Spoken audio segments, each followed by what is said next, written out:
morning, everyone. If you are in the UK, good afternoon. If you are in Indonesia, in Thailand, or in Vietnam, there are so many people from Vietnam and also Thailand. Happy New Year, everyone. Welcome again. Welcome back to our Saturday Tech Talk with Joe, Dale, and the iTell team. Today we are going to have two presenters. One is Pak Toar Sumakul, and also from UKSW, and Sylvia. Welcome back. This is our sixth webinar. Hopefully in 2022, we can have a face-to-face conference, no longer a webinar, and it's going to be great if we can have it face-to-face. We're going to have a face-to-face conference later in July. If you're interested, visit our website, and towards the end of this series, you will see the information in detail about that. So we're going to start with fostering students' 21st century and metacognitive skills for this first webinar in 2022, and we are going to have Toar Sumakul as the first speaker. That is going to be followed by Sylvia later. Let me introduce you a little bit about Pak Toar. Pak Toar is a very charming person. Toar Sumakul. He is a lecturer from Universitas Kristen Satya Wacana in Salatiga. He is a board member of iTell, and also he is one of the founders of iTell. That's very keen to have the association back then with all of the spirit. Yeah. Pak Toar is also a validated trainer for British Council's core skills training program in Indonesia. So that's very important, and he knows a lot of 21st century skills and the metacognitive and so on. So he is going to share that with us today. So relax, stay back, have your coffee, and I'll give the microphone to Pak Toar. Kakak Toar, the floor is yours. Thank you, Pak Jati, for your kind introduction. Hello, everyone. Good morning good afternoon from Indonesia, and I see from the chat that people are coming from everywhere. The people from Malaysia, Vietnam, Ecuador, and of course from the UK. Okay, without further ado, I'd like to share my slide now.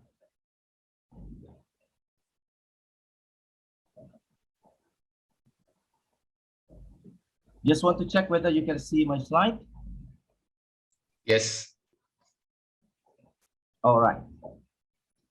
Okay. So this is the main topic that we are going to discuss today with me. 21st century skills. But in addition to that, I will also talk about this, reflective learning. I believe every teacher here is familiar with this method, where students are asked to reflect on their own learning. Now, as a teacher, I want you to share any activities that you have done in your own classroom that could promote reflective learning for your students. So please go to menti.com and input this code 22922056. So I want you to go to menti.com and put any activities you have done, you've tried out in your own classroom that could promote students' reflective learning. You could write just 1 or 2 words only if possible. Menti.com, I think you could do it in only 1 minute or maybe maximum 2 minutes.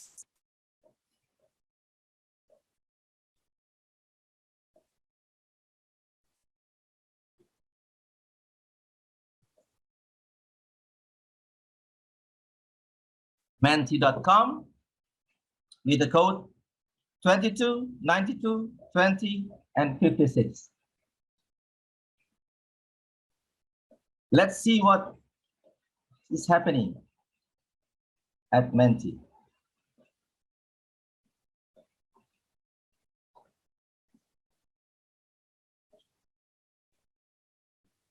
Okay. Already 4 people participated. We have games, we have discussion, we have journal. Probably this one is about journal writing, right?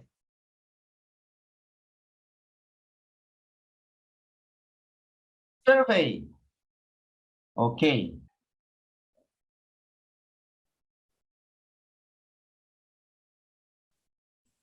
Thank you. Oops.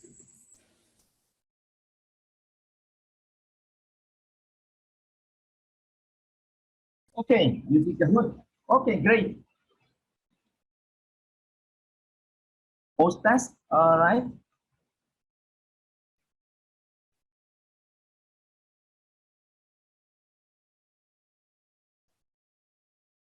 From about 150 something here participants, so far about 20 people participate. See, oh, there are plenty. Great. Students feedback, argumentative essay, quizzes, scout evaluation, ice breaking, Padlet, evaluation, free writing, ethereal. Oh, this is a new word to me. Ice breaking quizzes. Okay. I see that discussion still dominating the race here. Okay, I think it should be enough. Great, all activities, I think, based on the different context of our own classroom, we could set the activities to promote students' reflective learning so students can reflect on their own learning. What I'm going to share you in this session is actually similar to what you are writing here.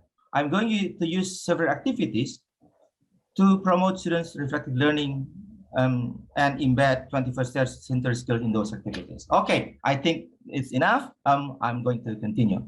So, in addition to 21st century skills and then graphic learning, I'm also going to talk about this. But it's not about differentiate instruction or standardized tests or a grammar lesson with zero conditional or about you criticizing your boss, but it's actually about memes.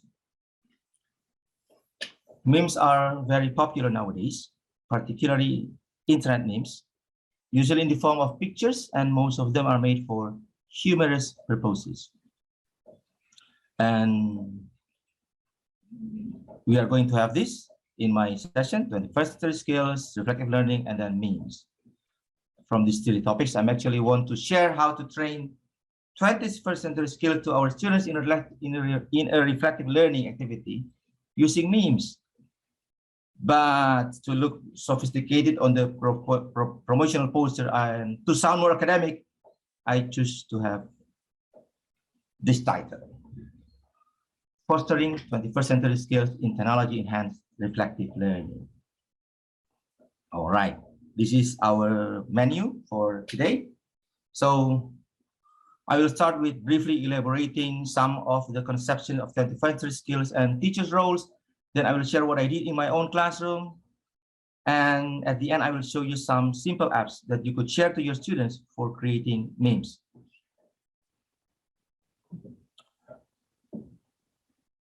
This is the original list of the 21st century skills. From you can see there are three major categories: learning skills, literacy skills, and then life skills. But in the classroom, we usually focus only on the learning skills, or the 4 C's: critical thinking,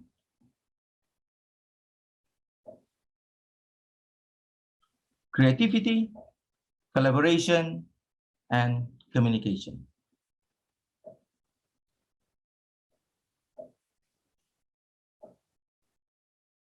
Recently, two more C's have been added: character and citizenship.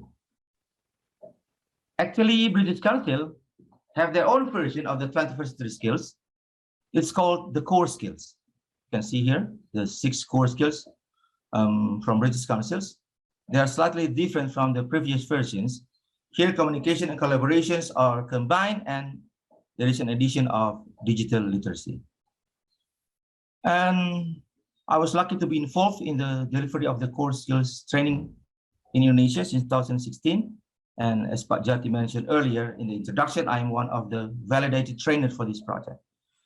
It is a series of workshops for teachers and school leaders on how to embed these core skills or 21st century skills in their own classroom, in their own school context. In general, we could say that despite its complexity, 21st century skills can be taught. And there are various ways, as you have shown in our survey in the beginning, there are various ways on how to embed these skills in our teaching. For example, for critical thinking, this is how it should be taught according to Willingham, 2007. I would like to highlight the subject matter here, that it should be taught in the context of subject matter. It means that in EFL context, for example, we could embed it while teaching tenses in a grammar class, or while teaching how to introduce yourself in a speaking class. So we don't need any special program or special class for teaching 21st. You just embed it in our daily practice in our own teaching. And I believe the same applies to the other skills like collaboration, communication, and creativity, for example. Also, so as a language teacher, our job is not only about teaching the language, writing, reading, speaking, listening, grammar, or vocabulary, for example, but also the 21st century skills.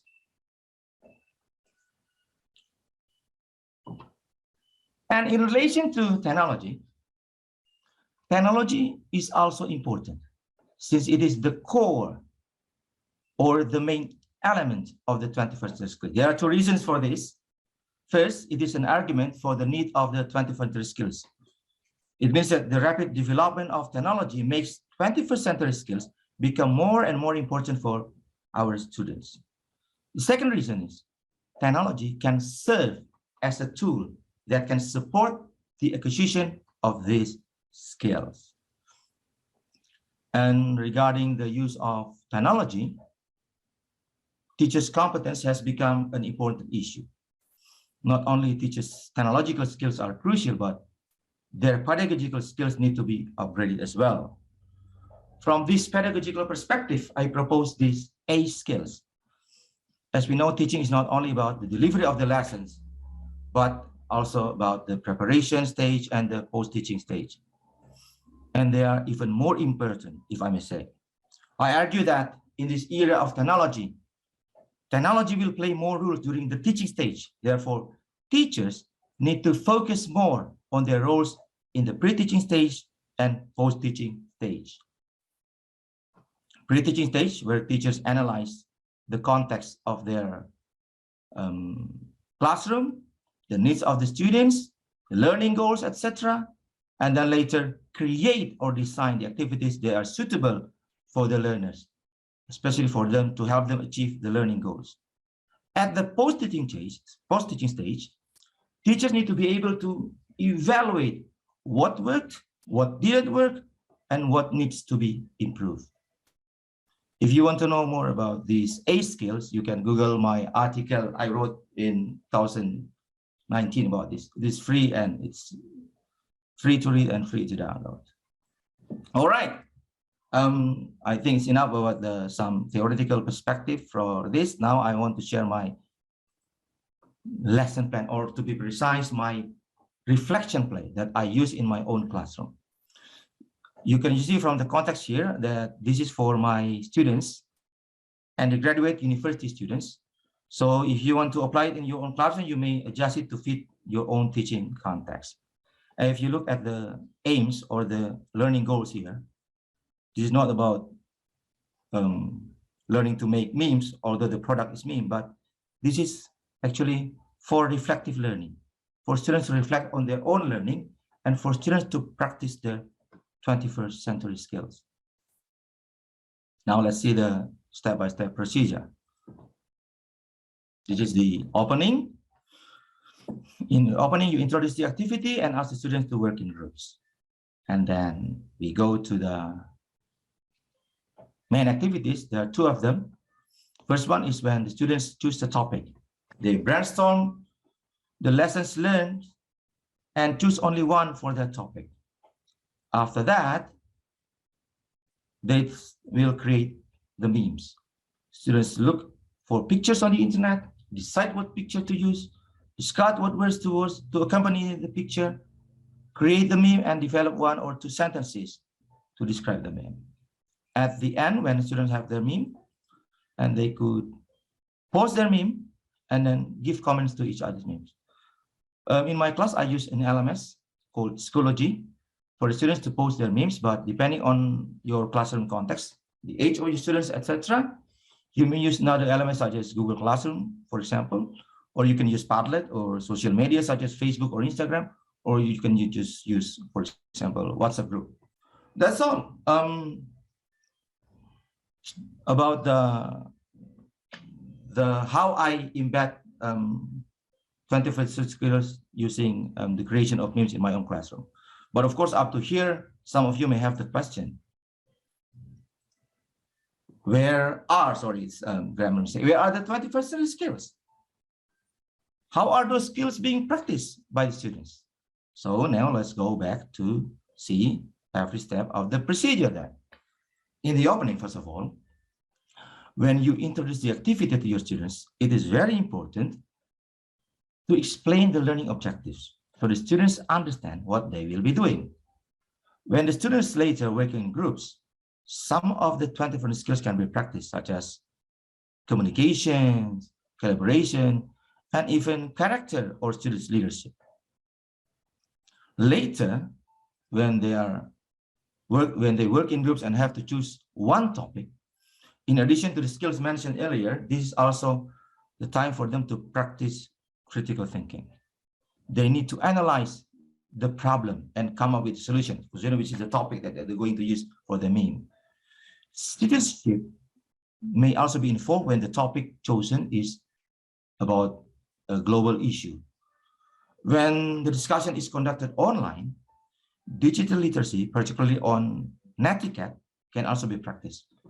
They will practice how to properly convey their ideas or to accept or reject others' opinion. They are also part of digital literacy. And when they are making the meme, critical thinking and creativity will play great roles. Also, digital literacy could step in. It's not only about using the technology to create the meme, but also when students need to decide which picture to use by also considering the use of copyrighted materials. I will talk more about this later. Finally, when students give comments on their friends' memes, communication skills and etiquette will also take part. So that's all. So that's how I expect my students to practice their 21st skills in this activity, only by creating memes. Now, about creating memes. Regarding the creation process of the memes, one important issue is about the use of copyrighted pictures. You may need to inform this to your students as part of the development of their digital literacy. To be safe, when looking for pictures on Google, for example, under usage rights, here, under usage rights, choose only this, Creative Commons licenses. All pictures under this category is free to use. However, when you have to, you may also use copyrighted materials for educational purposes. It falls under the legal term fair use. I have consulted my colleague in the legal department in our university. He specialized in intellectual property and copyright laws, and he said that you may use copyrighted materials for educational purposes, but they need to be properly acknowledged. It means that you need to cite the source of the picture. He called this illegal action. It's illegal, but legal. However, what I explained here is in the context of Indonesian law. Yeah, different countries may have different laws and regulations. So I think you may need to consult the legal person in your country. Next, I'm going to show you 2 apps you can share with your students when creating memes. Okay, of course, Canva. We have talked about this, I think, in the early session. of this Saturday Tech Talk. So Canva is very popular nowadays. It's available both on mobile or desktop. I don't think I have time to show you how to, and I believe most of you here are already familiar with this. What I'm going to show you is something very simple. It's a mobile app. It's called Fonto. Their taglines here, put text on photo. This is the look on iPhone, Apple phone, and this one is on Android phone.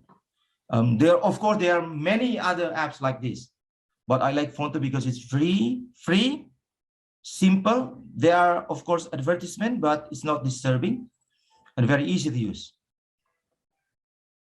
Okay, now I'm going to show you how to create memes on Fonto Android. So when you have installed the app, you can just open it on here, and then when you open the app, you will see this. This is a blank canvas with an advertisement at the top. Don't click on this. Don't tap on this.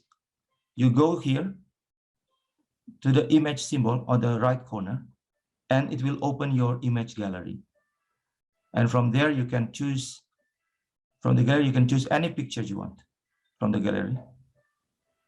When you choose the picture, the image will be uploaded. So I choose this picture, will be uploaded onto the canvas. And once the image is there, tap on the pen or pencil icon to add text here. And when you tap that, a new window will pop up for you to input your text. See, I put here easy, difficult. It's actually a direct translation from Indonesian language, meaning it is easy but difficult.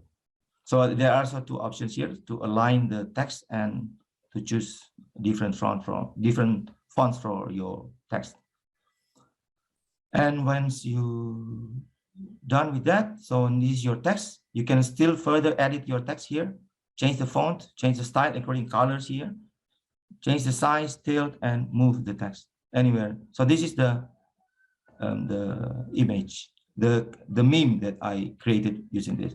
So I'm going to teach you about 21st century skills. This is the teacher talking to the students. And I said that it is easy. It is easy, but difficult. Easy, but at the same time, difficult. So this is once you are happy with your creation, the meme, you can just tap on the download icon here, and then the meme will be downloaded to your phone gallery. That's all. Very simple and easy to use. And it's almost 20 minutes. And no need for advanced editing skills. And this is the end of my session. Oh, not yet. This I show you two memes created by my students. Here, the first one with a picture of an Indonesian lady wearing traditional clothes, local but qualified. The teacher, this is actually a reflection after a lesson about non-native English-speaking teacher. The children want to say that although they are local, but they are also qualified to be English-speaking teachers. Second one about my students made when they reflect on their learning about teaching grammar to kids, to children. They said that this is children do not need formula to learn grammar. Okay. We are at the end of my session now. So far, there are two aspects worth considering here: technology and pedagogy, right? Technology and pedagogy. However, it's not about technology, but more importantly, it's about the pedagogy. When working with technology, teachers should focus more on the pedagogical aspect of the activity they design for the students. Remember, our job is to make our students learn. There might be other definition or other aspect in the definition of teaching, but for me, the core definition of teaching is students learning. Again, teaching is to make students learn. When learning does not happen, then it is not teaching. Thank you. Okay, thank you very much, Patwar, for the inspiring talk today. There are some questions The right. first one, Okay, I want to see the question. yeah, the first one is coming from Kevin, asking that sometimes memes are inside jokes. Is it possible to have a fair peer assessment for that? So it's asking on the peer assessment when you're using memes. There's also one way to promote students' independent learning, to promote student reflectors. So students can reflect not only on their learning, but also their students. So they can learn from each other. That's very good way, peer assessment, to have peer assessment in our practice, teaching practice. So students can also learn from each other. I think it's a very good idea. Yeah, okay. Thank you, Pak. There's also questions or more comment and needs your response on this. That's from Pak Mertianto.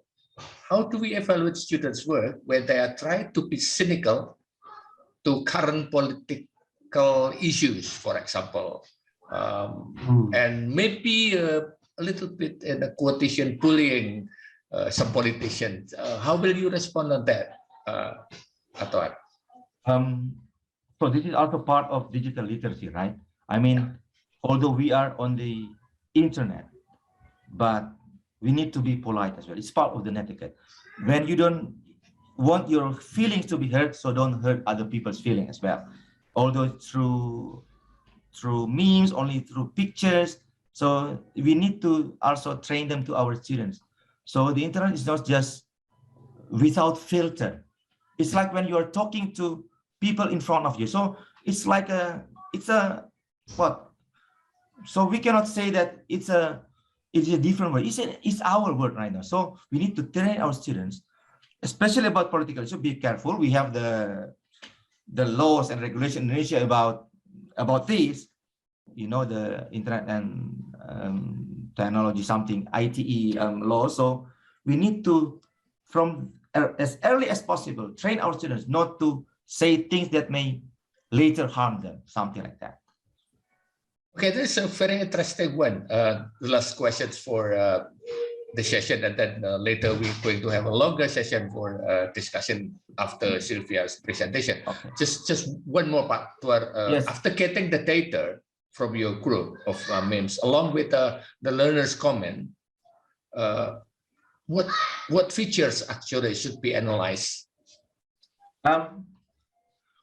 In my class, in my class, when I did this, I left them a week to draw them to post their memes and then comment from that. But it's only on Schoology on Google. I didn't do it on social media or for the media, for example. So I look at for example, the lesson learned. So I keep that. I made some notes, and in the next meeting before the starting of the new lesson, so I kind of use the lesson learned they use in the memes to review the lessons. So this is also become my teaching tool to review my last week's materials.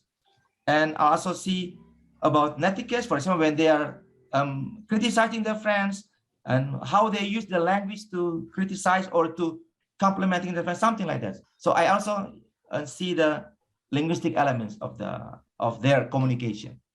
Okay, very interesting, Pak Tuan. Thank you very much for thank you, Pak Jati. Yeah, and thank you for the question. Very great questions. Yeah, very nice questions, and we can talk more later towards the end. Yeah, I would like to invite Joe right now. Hi, Joe.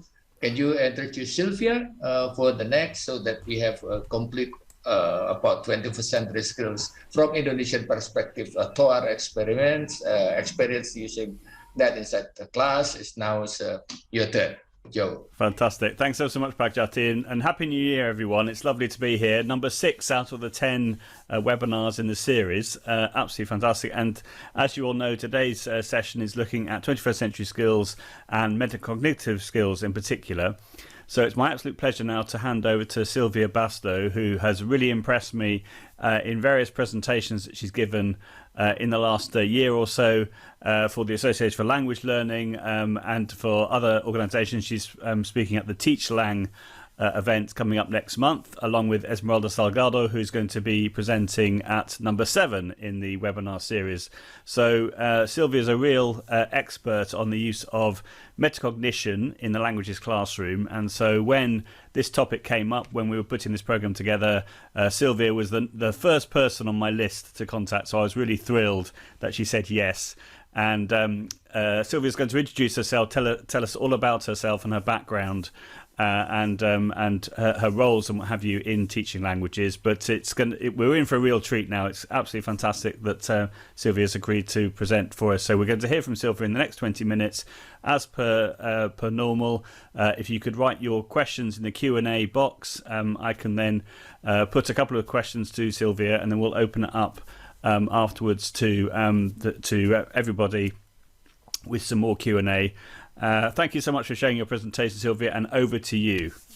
Brilliant. Okay, thank you very much, and hello everyone. First of all, I would like to thank you to Paktoa very much for such an interesting presentation, and thank you very much also to Joe and Pakjati for organizing such engaging and informative series of webinars on CPD. I have so far enjoyed every single one of them, and I have learned a lot. And I'm pretty sure that I will learn, and there will be lots of interest in the upcoming webinars as well. So really, really enjoyed it. Just to give you a little bit of information. Oh, let me just see whether I can move my slides now. There we go. Just to tell you a little bit about myself and my background, so you know where I'm coming from. I'm a subject leader at a secondary comprehensive school in the UK in West Midlands, and I teach students aged 11 to 16 at the moment, but in the past I have also taught 11 to 18. My main subject or language that I teach is German. And that's my second language, which I teach through my third language, English, because my first language is Slovakian. I am also a specialist leader in education for MFL, for the Salop Teaching School. I am research lead with a specific interest in retrieval practice.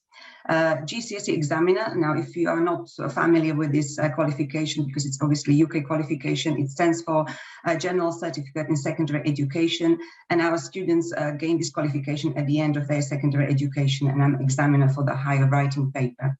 I'm also a fellow of Chartered College of Teaching and very proud member of the Association for Language Learning Council.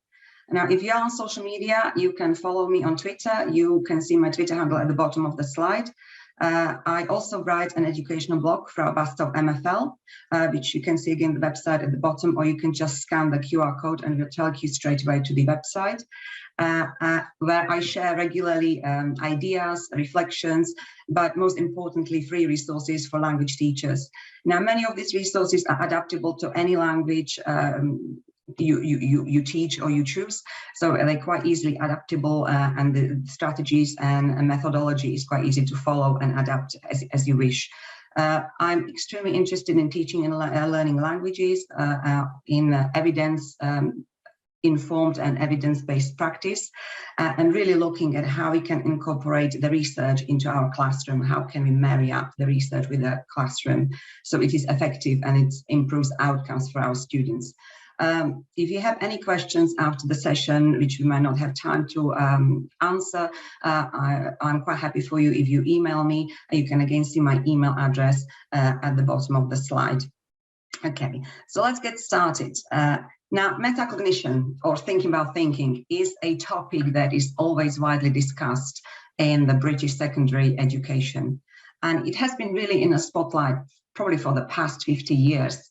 And there is a vast array of research and analysis that's supporting its effectiveness. In fact, the Education Endowment Foundation Toolkit has ranked metacognition and self-regulation as the second highest impact strategy, just after feedback. So we're really aiming to train our students to become truly independent learners. We're constantly pushing for improvement, and we want our students to be intentional in what they do. So we're really talking about a range of long-term and sustained behaviors that our students do themselves. So it's not something we do to our students, but our students doing actually themselves. And when we talk about metacognitive strategies and regulation, we really have to consider a lot of aspects, things such as cognitive load theory, formative assessment, retrieval practice, modeling, and feedback.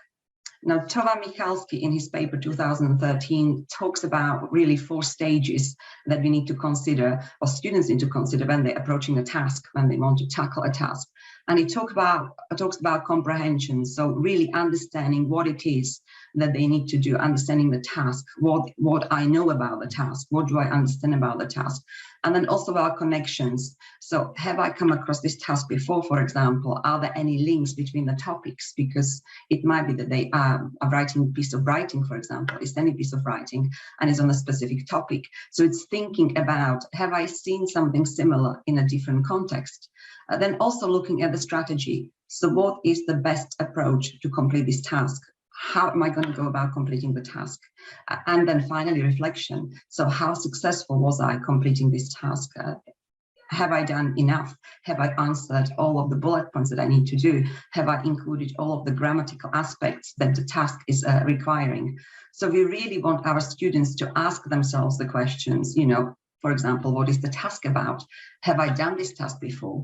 How did it go last time? Are there any structures that I have been taught previously that might help me to complete this task? Any vocabulary, any I don't know, tenses, for example? Are there also any errors, that I might make, whether it is grammatical errors, whether it is spelling? How does this task make me feel? So it's really students thinking and planning how they go about the task. So what I will focus in this session is at 2 high-impact teacher-led strategies, one being live modeling, specifically looking at extended piece of writing, but I have also included one where is tackling a reading task in a target language. So for you, it would be English. For me, obviously, it's a German. And then looking also at ritual practice in a context of homework using Quizlet and carousel learning.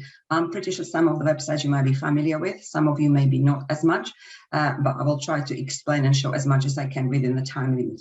And then one high-impact student-led strategy, which is focusing on revision cards, using either physical revision cards and the Lightner system, or using digital cards using the Anki Net app, and looking at revision maps. Now, these strategies has been really classed by my own students as the most effective and most helpful in order to help them to obviously develop independence. Now, from my context, obviously teaching younger learners, what I'm sharing is really experience from my own classroom. So obviously every school has got different context. You have different profile of students. Some of them might be older, you're teaching adults, for example, or postgraduates. Some of them might be younger children. From my personal experience with the age group that I teach, I have found that most of my learners really need to be taught metacognitive strategies and regulation explicitly.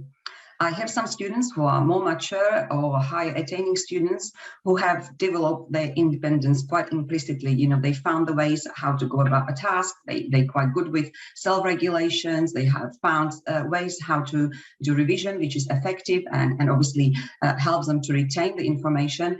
But most of my students who are younger really need to be shown how to complete the task, how to go about it, because it's not just a straightforward let's do it, if obviously they don't have the language ability just yet. So we want our students to learn more for longer, to retain and to make sure that they embed their knowledge in long-term memory.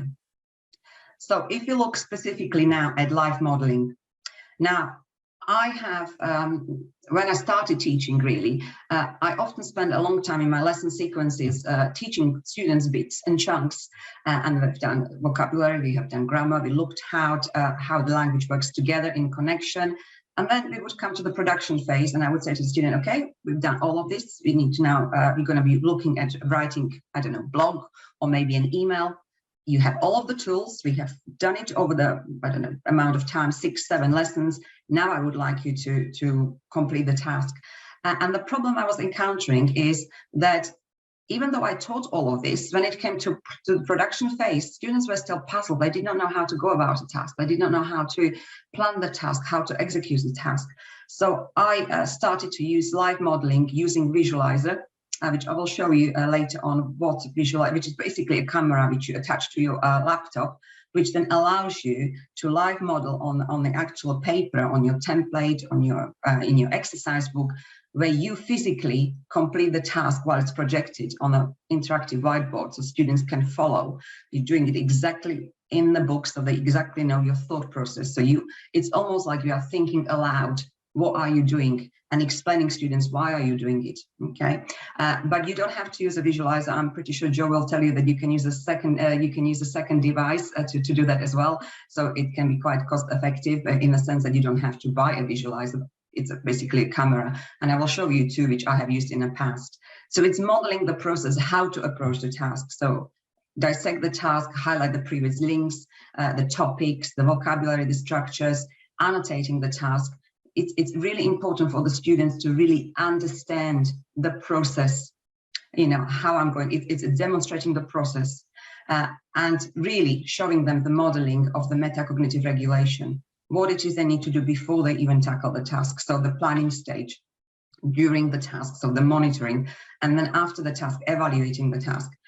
So this is extremely important and extremely useful for my students in a sense that when I now do a piece of writing with different topic, different year group, for example, they can go on with it. They know, because they've been shown a number of times, they know what is expected, they know how to go about the task. So when I talk about visualizers, these are the two visualizers that I have used in the past. One is the Hue camera, which I think if you were to buy it, I think it's Amazon around £40. Is not as brilliant as the iPivo, which is a little bit more expensive. But as I said, you don't have to use a visualizer, but I wasn't sure whether people know what a visualizer is, because obviously we're coming from all different backgrounds. I just wanted to make sure that you know what I mean with the term. So if I look at the live modeling, and what I have done is I have inserted two videos, which I will not really play now because they are about 15. One is about 15 minutes modeling a writing task, and one is about 8 minutes modeling a reading task, because we haven't got the time for it. But when you get the slides, and you will get the slides, you can then watch it. It is recorded in English, because all of my thinking process, because of my learners being young and maybe doing language only for 1, 2, or 3 years. If I come to GCSE, it's 5 years. I explain my thought process in their language while I'm completing the task, obviously in a target language. So even though it is modeling task in German, it is explained in English, so you can follow the process. And if it's something that you think could be useful for your own classroom, you can then obviously try. So what I do here, I explicitly model how to construct the work. So we have, for example, task. So we would go with the students looking at the title, so we know what the topic is. We would look at the background. So am I writing a letter to a friend? Am I writing a blog? Then we would look actually what it is they have to include, what are the bullet points. So in our, for example, tasks, they usually have 4 bullet points they have to answer in their writing. So we would look, first of all, at the task from 2 points of view. One would be the grammatical. So what structures do I need? Do I need past tense? Do I need present tense? Do I need future tense? Do I need to use opinions? So I will be annotating. Okay, at this stage, students are not writing, they are just watching, so they are not allowed to copy while I'm modeling. So eyes are on the board, I am demonstrating under my visualizer so they can see it projected. So we would look first of all at the grammatical point, and then I will be making notes. So I need a past tense, I'll make a little annotation for past tense, I need future, and so on. I also would show them that I personally would give myself an example structure, what it looks like. What does the past tense look like? Because, for example, in German, it does affect the word order. Students need to know where the past participle goes. When it's opinions and are justified, again, there is a specific structure in German that the verb has to go at the end. So giving them an example. So we look at it, first of all, from the grammatical point of view, and then we start looking actually at what is the content of the bullet point, what it is they are writing about. And then I would be modeling an answer to each bullet point, how to extend it. At this stage, my students are active because I would be taking suggestions from them. So I would get my students to tell me what to write. And if we write a sentence, and for example, the sentence is, quite short, it's basic. I would again challenge them. I would probe them with a question saying, okay, how can we make it better? Could we use a better adjective? So it would be me there physically crossing out the word, replacing it, extending it, using a better structure. So I'm using the hive mind of my class to give me suggestions while I'm modeling. Okay, so I would do maybe some deliberate mistakes, and students will have to correct them. So it might be that I don't know, I put a wrong verb ending, or I make a deliberate mistake with a word order. Or for example, in German, nouns have to be written with capital letters. So I write a noun with a small letter. So I would probe my students to be engaged with me during the process and tell me, why is that a mistake? Why it is not right? So it's about verbalizing not just the what, but also the why. Why am I writing this? Why am I answering like this? Showing them how to change a question into an answer, giving them the process to thinking. So when they come to write their own work, they can do it independently because they've been shown how to do that. So I would explain to them when to write a new paragraph, how to write a plan, and how to assess it.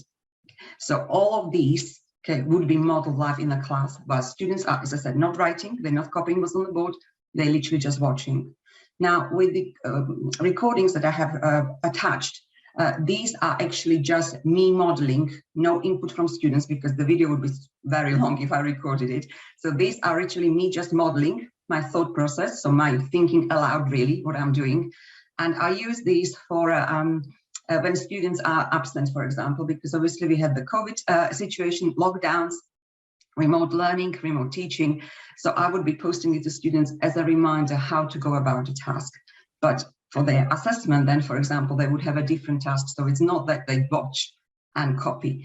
I also sometimes set it as a homework, as a refresher before we do maybe a task, because I don't necessarily do every single time we do a written task live modeling, because I haven't got the time in the lesson. Obviously, I need to make sure that my students are progressing and learning more content, because more vocabulary, it means more independence they have in what they write.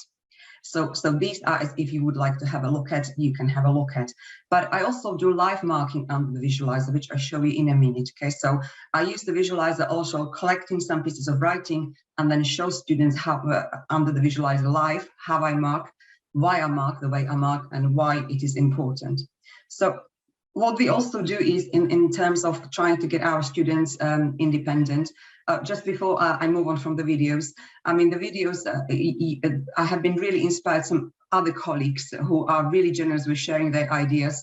And there are quite a few people who used live modeling and recording, such as Sonia Fedrizzi, and I think most recently also Esmeralda Salgado did some of them. So that's been inspired by quite a lot of colleagues who are freely sharing their ideas as well. So it's not just me and my ideas. So what you can see now is also we use a work booklet, which would have, first of all, a worked example. Now, the original of this booklet was created by Benjamin Courier, who is a teacher of Spanish. I think he's head of languages at his school, and he created it first in Spanish, and then with his permission, quite a few of us asked, could we adapt it to our languages? And he was generous to say yes. So I have adapted his idea to a German task. So this would be a typical task our students would be doing for this qualification they get at the end of their secondary education. And you've got a picture task there.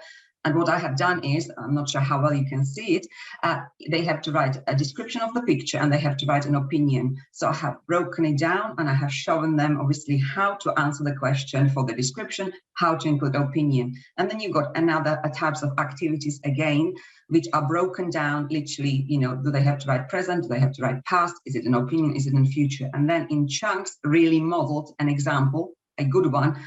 Then the students do deliberate guided practice before they go and tackle a task independently. So all of these things serve as a scaffold, because I don't necessarily like giving students different types of activities in a sense of differentiation. I don't like to put a glass ceiling on my students' abilities. You know, I don't like to talk about, you know, higher, lower, or middle ability, because that's kind of restrictive. I'd rather scaffold the work. So all of my students are accessing the same task, but they might have a different level of scaffold. I might have some learners who don't need any of these because they're quite independent. Their language knowledge, their independence is there because they have got the rich vocabulary. But some of my students might not have that because I teach mixed classes. So I might have a student with a target of, I don't know, grade 3 at the GCSE against somebody who's got grade 9, which is the highest. I'm not sure how familiar you with the educational system, British educational system. So I have to make sure that all of the students are catered for. So that's another example. Now, if I talk about life marking, now this template has been adapted by another teacher who kindly shared on Twitter, Elena Diaz, and she created a template for the younger students when they do writing assessment. So what you can see there, if you see a picture where there is a red marking, that would be me marking on the visualizer, picking up mistakes, and then the green would be the students and afterwards correcting it. So in the first one, you can see that there are some mistakes with spelling, so capital letters in German. So the students afterwards corrected it. So what I do when I do live marking is I would collect maybe 5 or 6 pieces of writing. I might have a class of 25, 30. So I would collect 5 or 6 pieces of writing and I would mark them live under the visualizer while students are then marking along. Now, not everybody will have exactly the same text, but from experience, they are making the same mistakes. So it could be that their mistakes is with spelling. Now, in my subject, it would be writing the capital letters, making mistakes with the EIs and IE sounds, okay, so the vowel combinations. Often they make mistakes with the verb endings. Other mistakes which are very common is the word order. So they can follow and they can mark, and you can see that the students are marking along where any mistakes were in the green. But I also get them that after, obviously they have annotated, you can see a little bit there that they put what tenses they need. They drew a little burger because that's what we use when you teach past tense in German to remember the word order. So that's a visual aid for them. And then when they finish, they also reflect. So they look at what have I included? Have I included connectives? Have I included tenses? Have I included adjectives? And then they highlight it. So they're reflecting and they also checking, have I checked? Have I included everything that I need to do? So it's the reflection after the completion of the task, again, modeling the metacognitive strategies, the self-regulation, that they understand what success looks like. So that's another one. But as I said, the template was generously shared by another colleague, and I have just, with her permission again, adapted it to use it for my classes. Now, when we come to ritual practice, it's integral part of my lessons. I use ritual practice all the time because I want my students to make sure that they can retain the knowledge, that they can embed it in their long-term memory, because obviously the limited capacity of the working memory and the way the timetable works in the UK, we don't have a lot of language lessons. We might have 2 lessons a week, and there might be gaps between. So I need to make sure that my students also work at home and can retain the knowledge and can retain the vocabulary. So I often use Quizlet, which is, I think there is a free account. You can have up to 8 classes. You can create as many sets as you want. You can just share the link with your students. You can also, I think there is you can put on your dashboard a copy of sets already shared publicly. So what students can do, they can practice using cards. You can choose whether you want them to practice in language 1 or language 2 or a mixture. They can use various modes, so they can learn, write, spell. There are various games here at the bottom. But then once they have practiced, what I ask my students to do is to take a test, so take a quiz. And I set them a benchmark. I say that I don't want anything less than, let's say, 70% or 80%, depending on my class and how far we are in the sequence. And then they have to upload me a screenshot of completion of the task. What's brilliant about it is it's self-marking. So again, it reduces our workload because we are busy with so many things. So it's good for the teacher and teacher's workload as well, because it's self-marking and I can see how well students do. So they would send me, as I said, upload me an image. We use a system in my school called Show My Homework. They would just upload it in there with the benchmark very clearly. So that's one. Another one that I used and started to use recently, which is fairly new, I think it's been created last year, it's carousel learning. Now, I have not time to show you how to set it up, but again, there is a free account, which is limited, but you can try it and see whether it's something you like. I think it allows you to create possibly 4 or 5 classes. You can create as many word banks and question banks as you want, but it only allows you, I think, to download about 4 from the global, so some shared by other colleagues, because there will be already lots of question banks created by other teachers, but it, I think, allows you only to download 4, and it doesn't give you the thorough feedback. The next one, I think, is gold, and it is about £60 a year, which allows you then all of the analysis and feedback. And then there is also one which is for the school, which is platinum, and I think it's about £150 a year. And that could be used for entire school, and not just for languages. It can be used for any subject. My school personally subscribes to it, so we use it all in our school, every subject. And I have given you a link to a video. Another colleague who will be presenting, I think, here as well later on, Jane Bassnett, has kindly created, which will walk you through how to set up, you know, your own account and how to set up your own classes. So you can watch that. It's really, really useful. And again, it's good for activating the prior knowledge and ties up with Rosensheim principles of instructions and embedding your knowledge or the student's knowledge into long-term memory. And it's really good for the metacognitive regulation, you know, for the feedback-driven metacognition. So this is what it looks like. I've just given you a couple of screenshots so you have a bit of an idea. So what you can see here is my question banks that I have created. They work on a spreadsheet. So if you have a spreadsheet with some vocabulary and structures, you can just copy and paste. These are my classes that are created.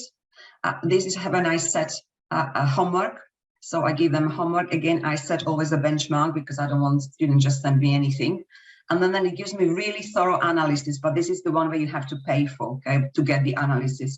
But it tells me exactly what questions my students could answer, which ones they struggled with. It gives me also the percentage breakdown. So that might be really good to analyze you know, they are learning a little bit more in detail. Now,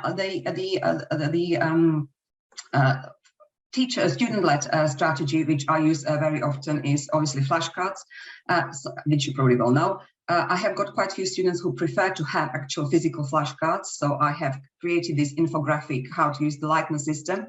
It's in English, so it's quite easy to follow, just to explain that they make sure that they use their flashcards effectively, because again, it's something some students really have to be taught how to use flashcards to make sure that they actually retain the knowledge and that they space them out, that they interleave them.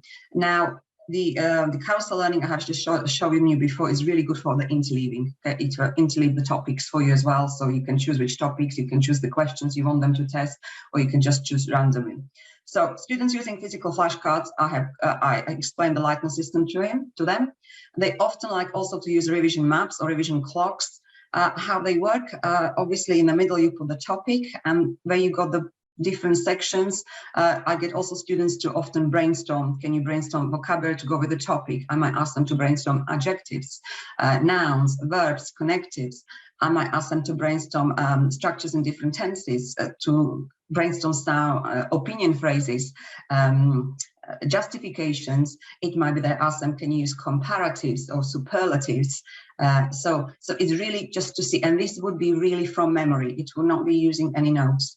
So that's how they would see, okay, what can I do? How much can I write about it? So when it comes to an independent task, whether it is for speaking or whether it is for writing, students can then, you know, have a bank of vocabulary and structures that they can use then. So that's really quite handy as well.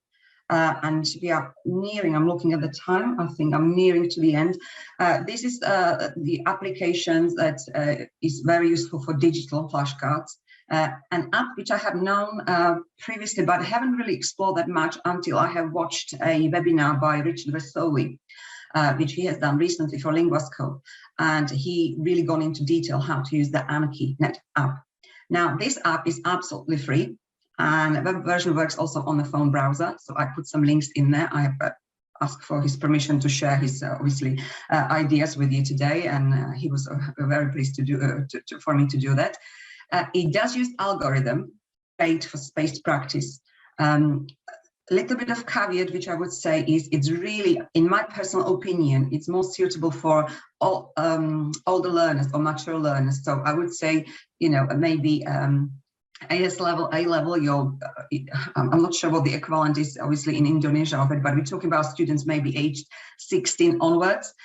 It could be good for some of the high attaining students also if they are younger, because what students have to do, they have to judge their learning when they practice. They have to decide how confident they are with the answer, because based on that, the application will then space the cards. So if they say this was easy, the card will not appear that soon. It will be pushed to the back. If they say it was difficult, the card will appear more often. So they practice it more often. You can mix individual words and full phrases in a context. You can use it with students, because whatever text you create, again, you can share and you can export and you can share with your class. And for language learning specifically, what's fantastic is the add-ons. You can use the Anki add-ons, and you can use the Forvo add-on, which is a plugin, and it's crowdsourced from native speakers, so you can have the pronunciation incorporated as well. Or you can use the Awesome TTS, which is a computerized word. So again, it will pronounce the words for the students, so they're not sure.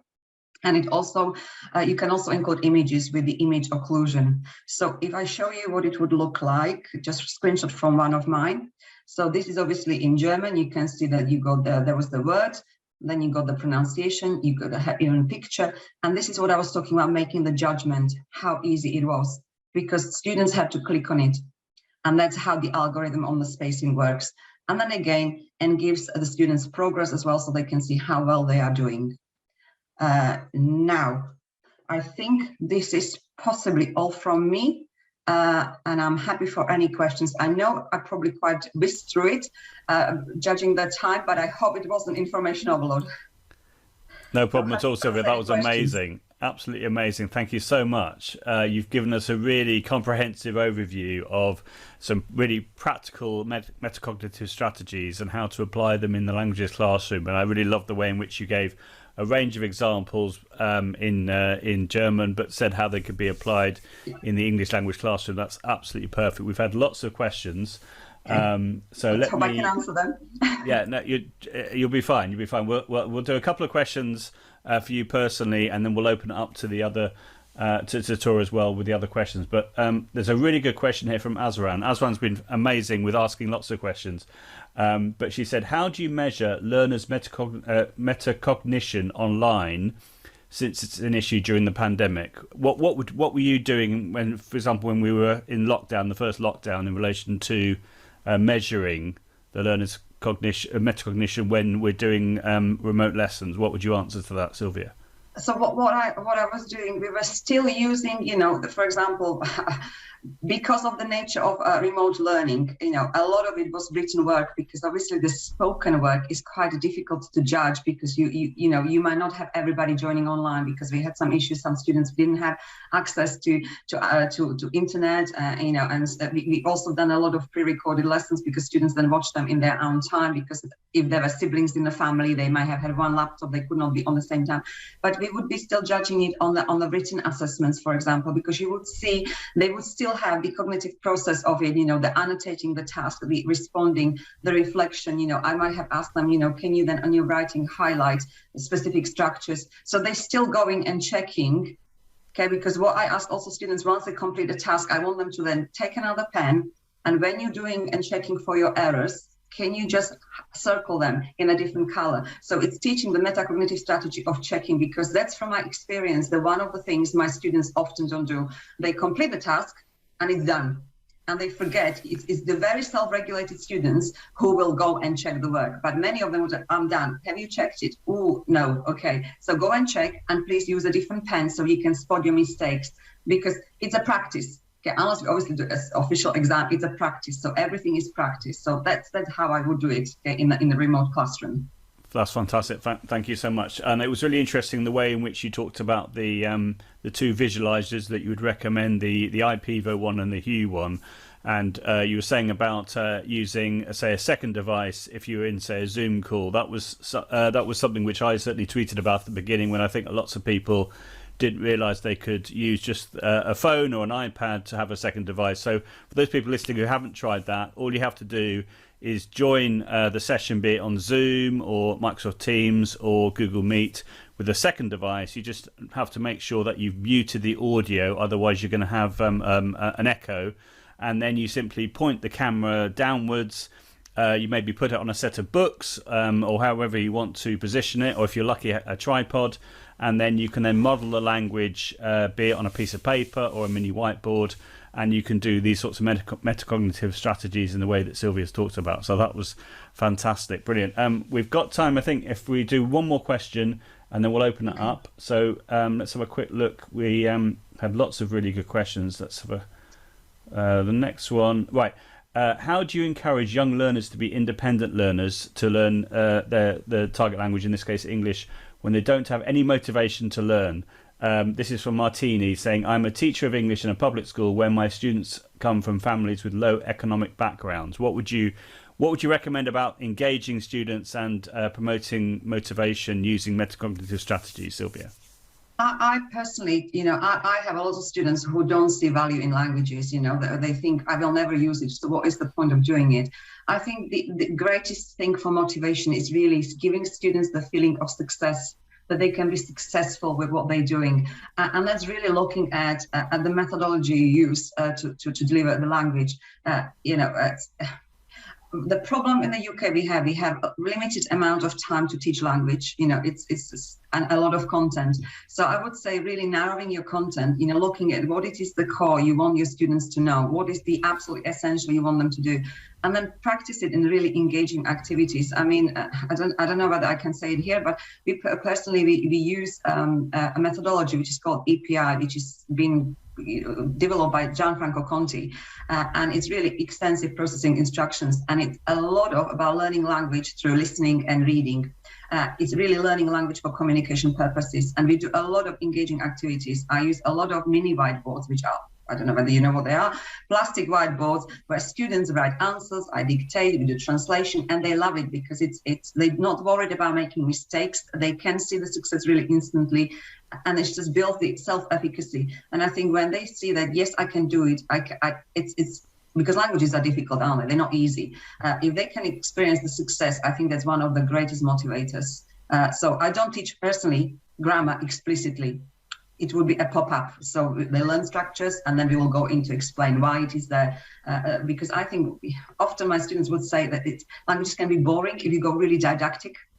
Not everybody is a didactic learner. I personally am very academic, so I like learning, academic way. I like learning my endings and tables, but that's not everybody's cup of tea. Not every child will go with it. So it's really trialing. But I think if they can experience success, that they can do it, that will motivate them. That's amazing. Thank you so much. It's been such a pleasure to listen to you sharing all your ideas and practical suggestions. That's wonderful. So I'd like to now open it back up with Bhagjati and with Tor, and we'll do a few more questions to finish off the session. It's been wonderful, as always. Brilliant. Bhagjati, do you want to say a few words?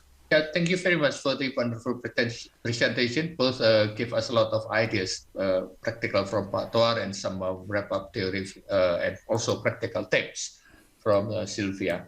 Pak Toar, there is a common questions because 21st century skill is always associated with internet and technology tools. There is a questions from YouTube actually. The question is from Tri Sukartini.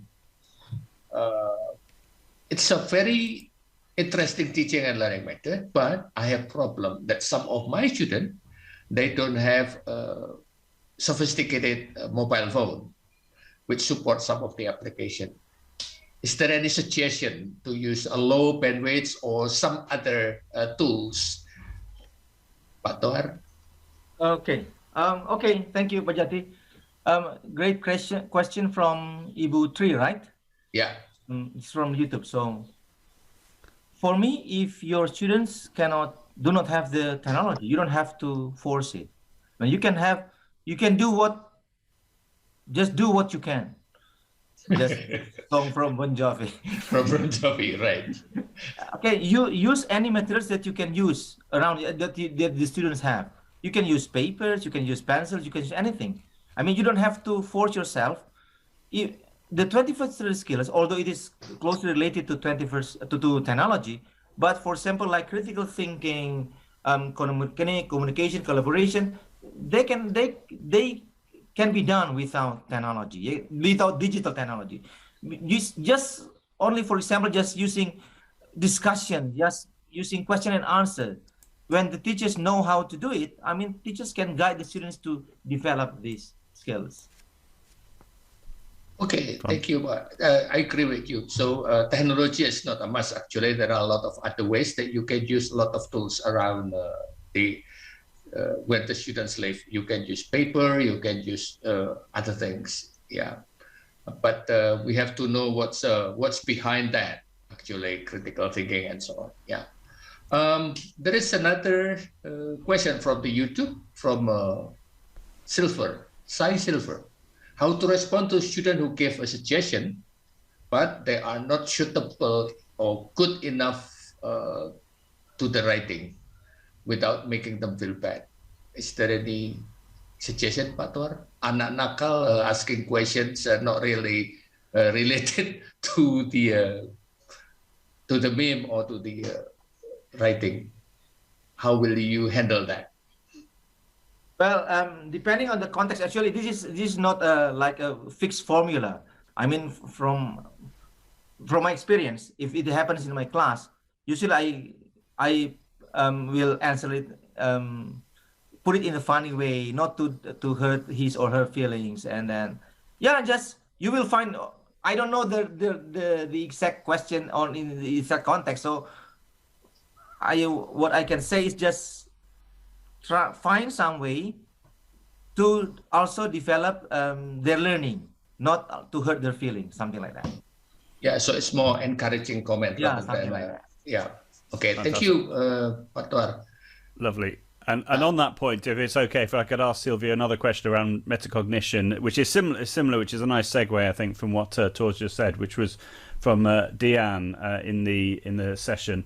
For metacognition, can teachers provide guiding questions or a checklist after modelling? How do we measure or observe that learners have improved their learning independently? And she says a bit about her context. I'm teaching international A-level English language and working on 21st century skills and metacognition. Thank you. Any thoughts, Sylvia, about that? Yes, certainly. You can provide some questions and checklist. I mean, in one of the templates, there is actually a checklist, checking students that they have gone through the process, included everything in there. So you could definitely ask them. But what I also do with my younger learners, for example, I often find that when we do, for example, reading comprehension, that students answer the questions, but I make them, okay, you answer the question, underline where you have found it. So what is your reasoning that that's the right question? So it's not just checking, because sometimes, especially when you have things like multiple choices, it's really kind of like Russian roulette, if they don't know really the answer, it's just. So I always want to make sure that my students know why they go for the answer. Obviously, if they don't and it's an examination, then you have to put something down. But certainly you can provide them with questions. You can have questions, where they support the metacognitive thinking. But also, I think you see it in a process in a classroom. When I circulate and I look what students are doing, I can see that they are reflective learners. So I don't want just to see it as a didactic tick list that the kids are doing just mechanically. You as a teacher observe whether your student is improving their metacognition, their thinking, because the way their work changes over time. So I think it is visible as well in that sense, if that makes sense. Absolutely. I was going to put the same question to Tor as well. Tor, how do you promote reflection amongst your students on different strategies such as metacognition and 21st century skills? There are different ways that I've tried out. I mean, for example, you could use memes. You can ask. Most of the time is, for example, during this meme activity, when they have to give comments to one another at the end of the meme creation, when they post it on Schoology. And it's actually related to one of the questions asked by, I don't remember. So I also participated on the process. Like maybe this what Sylvia said about the live modeling during the teaching. So yeah. when they were silent in the comment section, I will try to prompt questions to invite more discussion, something like that. So we need to be active to promote the metacognition activities among the students, something like that. Absolutely. So essentially, we need to make the students think. I think that to summarise, we need to make the students think and reflect, and not just be passive, but really think and engage in the learning process. And that is what will really help to embed the knowledge and make it go into their long-term memory. That's my understanding from what you've both said. That's the key, to make the students think. Yeah, yeah, yeah. If I may, Sylvia, yeah. Often you can also have students working in pairs when they're tackling a task. Or sometimes I have students actually coming to the front and modeling their own work, explaining to the class, why have I used here? How do I answer it? Because that's really quite powerful with the students seeing a peer demonstrating how to. So it's not just coming from the teacher, okay, who knows things. It's coming from the peer explaining their work, how they went about it, why they went about it like that. So that's extremely powerful as well. Absolutely, that's lovely. And we'll just do one more question, if that's okay, which I think is a really, really nice question from Tarun, which is how do you train our students to have metacognitive learning strategies in learning, in this case English, and how to make sure that they really apply this self-learning regulation model? What would your advice be on that? How do you train up the students to be more reflective and use metacognition? So Sylvia, if I come to you first and then pass over to Tor. To be honest with you, I really start from the very start, from the year 7, so from the 11-year-olds. And I think if you show them and explain to them that you want to have, that you want to understand their thinking behind it, and as I said, you model it, you show it when you give your instruction, I think it becomes a second nature, because we can just send our students go and complete a task, but often, especially with the younger learners, we still like, okay, I really don't know what I'm doing here. How do I go about it? So if you really nurture it from the beginning of your course, and it's something you do yourself as well, and you constantly demand your students that they explain to you why have you used that, or how can you make it better. So you start maybe with a simple sentence. You give me a simple sentence, okay? So because I want a response, I want anything. I want you to give me anything. I just don't want nothing. So give me something. So they come up with a simple sentence, and then you look as well as a class. Okay, well, could we make it better? How could we make it better? Could we? I don't know. I play football, for example. Could I say I play football with someone? I can say how often I play the football. Can I say where I play the football? So it's looking at how they can make the language better themselves without really just kind of like memorizing, can we then express an opinion about it? So if you push and get them, as I said, as Praktar said as well, this thinking, the process behind it, why, then it will be embedded. It's not something you do to your students. It is. Metacognition is what students do themselves. Okay, it's, as I said, range of behaviors. And when you're modeling, it's really showing them behavior you want them to copy of you. Yeah, amazing. And that's fantastic. Thank you so much. That's brilliant. And then Tor, would you adopt a similar approach? Because your students are a bit older, aren't they? Is that right? Yeah. Okay.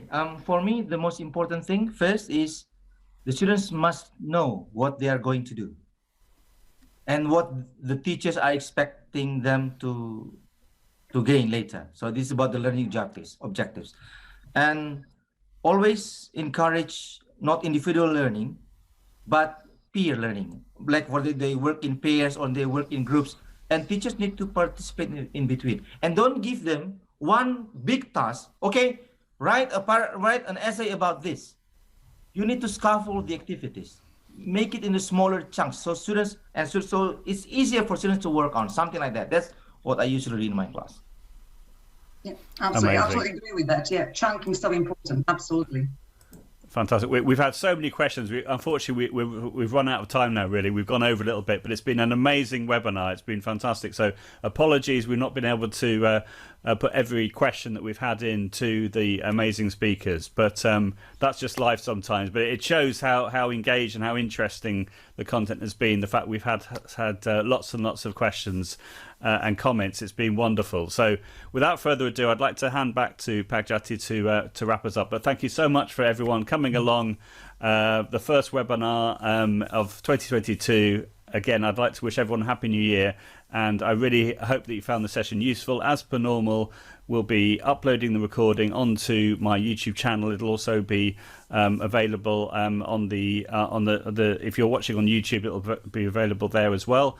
But it'll be on my YouTube channel, and I've shared the playlist in the chat as well, which is also available on my YouTube channel, which has so far the first 5 sessions, but by the end of the series, it will have all 10 recordings on that playlist, so you'll be able to watch back every single webinar that we've had so far in the series. So it's been wonderful. Thank you so much, everyone. So I'd like to pass back to Pagjati to wrap us up.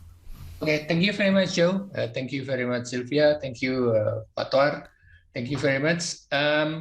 We're going to have the exit ticket. Don't forget, if you want the certificate, that you have to go to bit.ly/exit-stt6. So you have to fill in the question at first, then by the end of that, you will get the certificate. Click the submit button. Don't forget about that. Some of you also asked when will we meet again. That's going to be on the 22 January. Yeah, with the topic of designing and planning blended learning environment.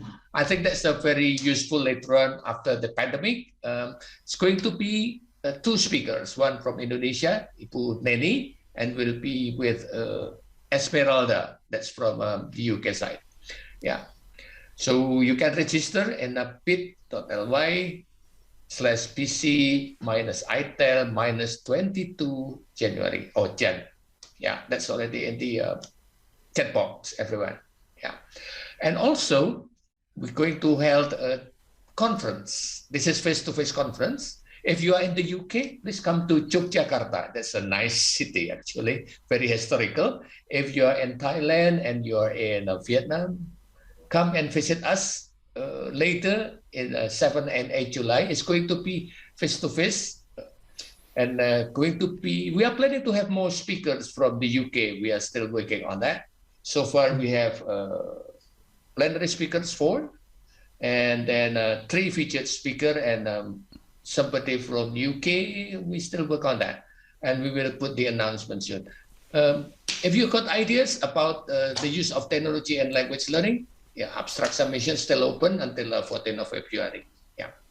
Again, everyone, thank you very much. Don't forget to fill in the exit ticket, and then take note of this online conference. If you got the ideas, share with us. Thank you, and have a nice weekend. We'll see you again on 22nd of January. Bye. Thanks, everyone. Bye. Thank you.